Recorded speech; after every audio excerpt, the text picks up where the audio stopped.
I just want to say congratulations, yeah, to the class of 2025, but also to us who held it down for this entire book of Numbers, because we are in the final chapter, chapter 36. And if you've been following along with me, remember Zelophehad's daughters were the ones who were going to lose their land because their daddy ain't had no sons. Now, this was resolved back in 27. He said it's not fair.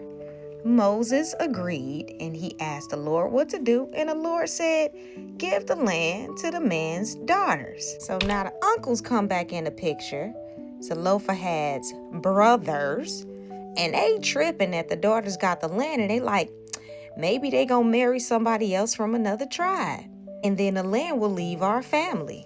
If they do that, then another tribe will get their land, and then our tribe will lose the land that belongs to our family forever. So, what do you do when you're both right? The uncles are right, but back in 27, the daughters were right too.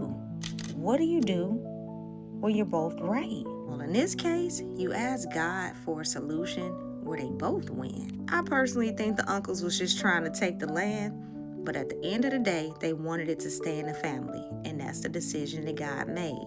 The daughters didn't want to lose the land that belonged to their father, and that's also the decision that God made.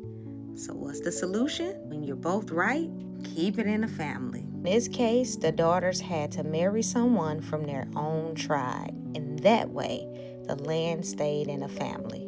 We're in situations where we're both right, and it may not be land. The way that we use this information today is we ask God, and we listen until He gives us an answer where we both win. And that concludes the book of Numbers. I'll see you in Deuteronomy.